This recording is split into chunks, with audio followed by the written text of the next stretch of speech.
Hello, welcome back. I'm Ron Mullet. In this video, I'm going to show you how I made this craft table. A lot of craft tables are just one big solid piece that have a top and they've got cubbies on all sides around. But I wanted to make mine a little bit differently. I wanted mine to be able to move around and change the configuration whenever you wanted to.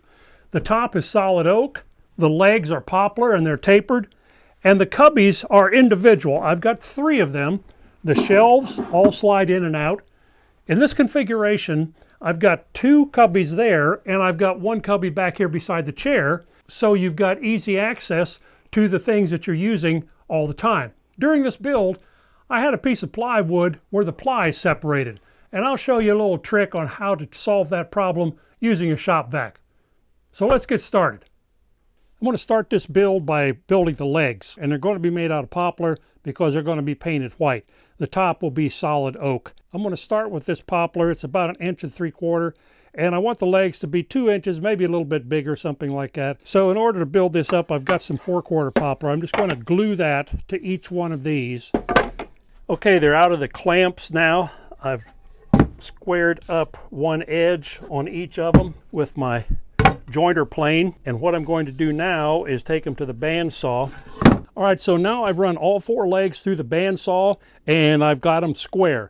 The next thing I want to do is plane them down to their final dimension. You only have to plane 2 sides of this leg to maintain its squareness.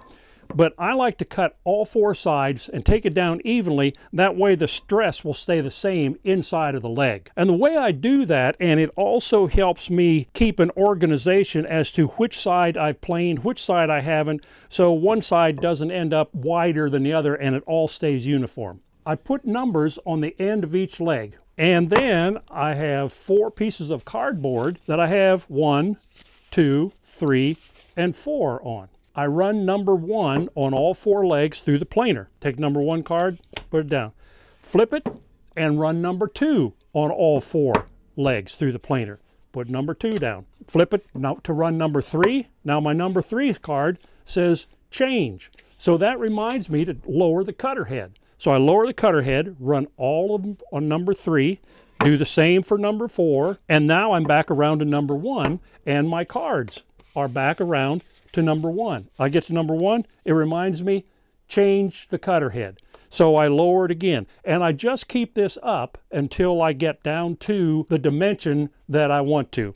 I like this system. It keeps me very organized. It takes the same amount of wood off of each side of the leg, and they end up perfectly square, and they're all identical.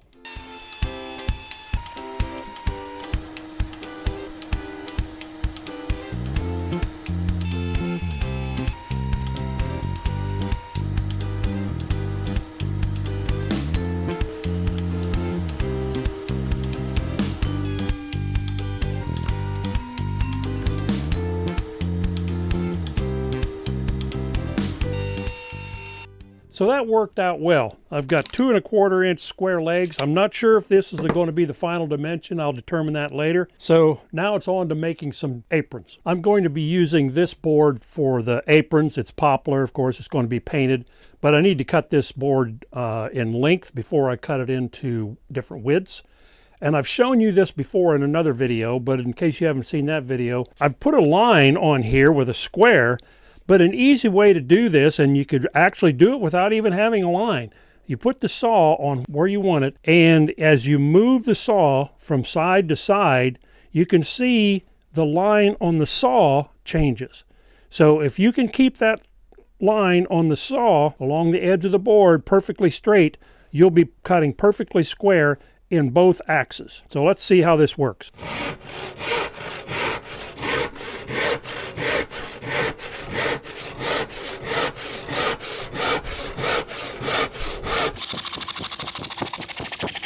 Now, I never looked at the line when I was cutting that.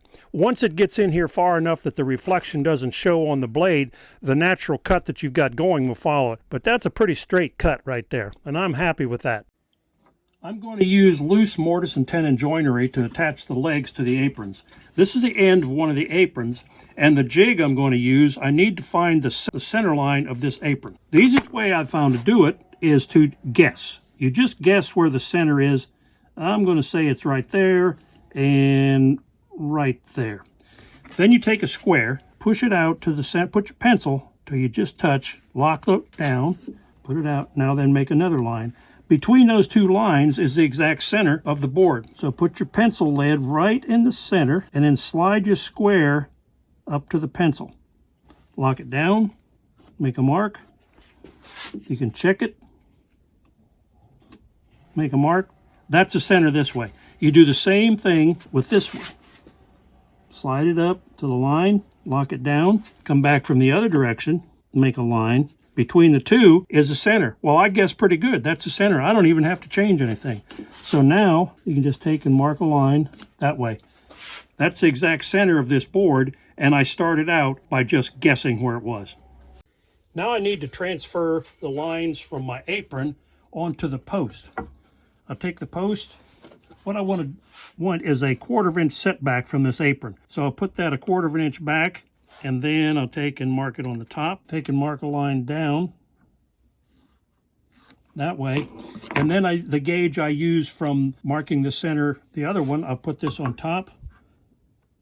Put a line that way. Now I've got an exact center line to set up this in my mortising jig.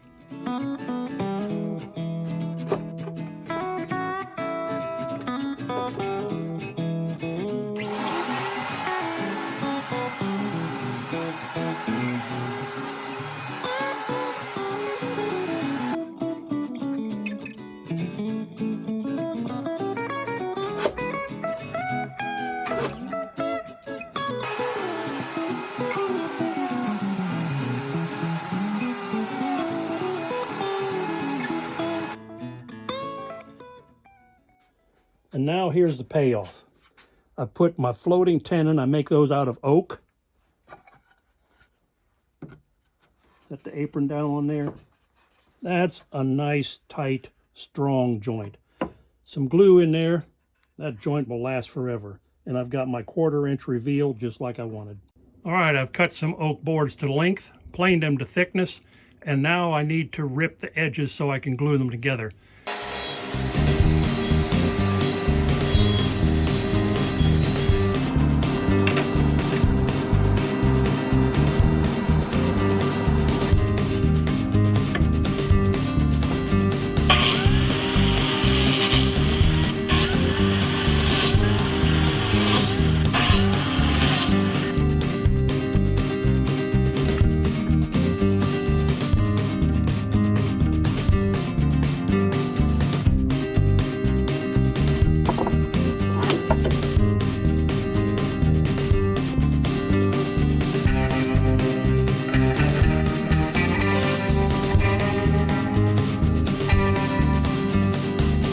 My legs are planed down to 2 1/4 inches square, and what I want to do is I want to taper the legs to just refine them down a little bit. The tapers are always made on the inside edges of legs, so that would mean that they're going to be on the edges that have the mortise. The apron is 3 inches wide, so I'm going to drop down an additional 2 inches to 5 inches.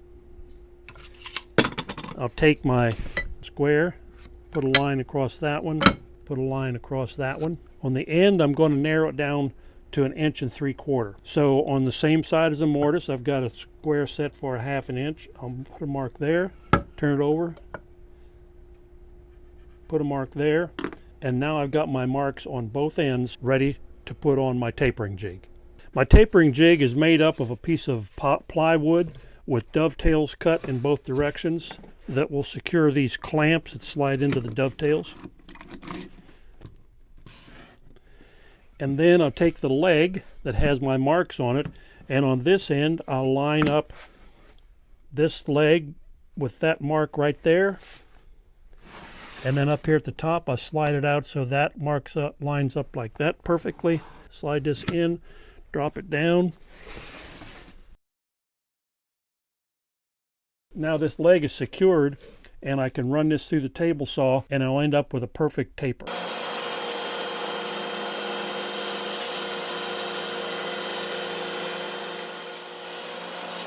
So what I end up with is a nice taper on 2 sides, and as a bonus, you also end up with some really nice wedges.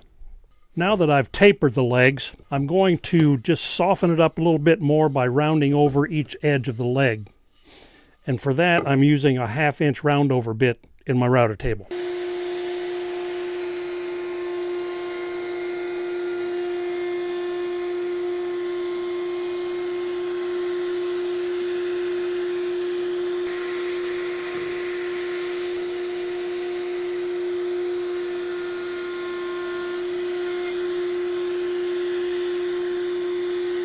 On the bottom of the aprons, I'm going to cut a bead detail.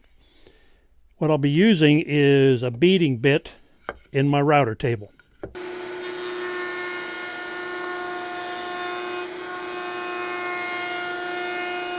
The aprons and the legs are finished. They've been sanded. I also chamfered the ends of the legs so that whenever it gets moved across the floor, it won't chip out the edges.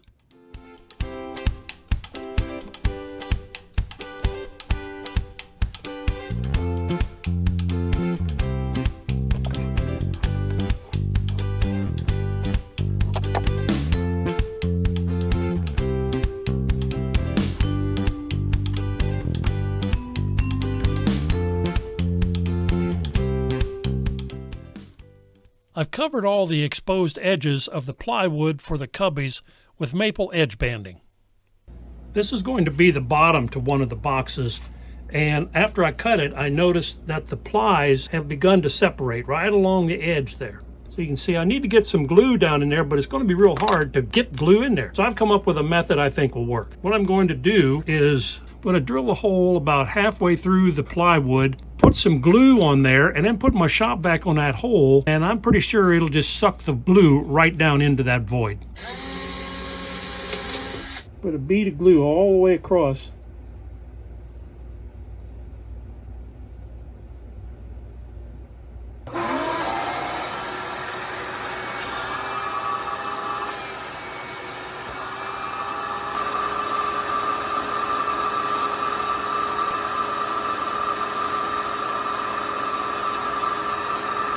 I have the piece of wood out of the clamps now. There are the 2 holes that I drilled, and right above it is where the plywood core had come apart. I'm pretty satisfied with that fix. I think that's going to last a long time. Now it's time to put some color on this oak top. I'm using General Finishes dye stain. I really like this. It's water-based, and I apply it with a foam brush. And it's easy to wipe off with no streaks and no blotching, and there's not any overlap on it either, like stains that have pigment in them.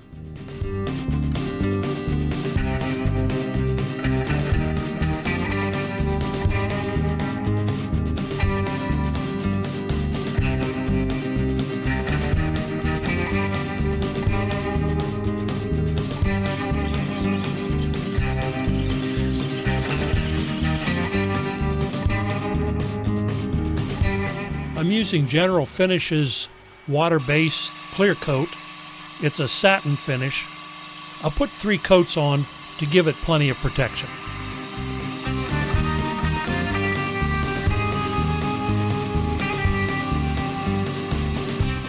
I'm using white semi-gloss trim paint for the rest of the table and all of the compartments. I hope you enjoyed this video, and please check out my other videos and playlists. And thank you for watching. I'll see you on my next one.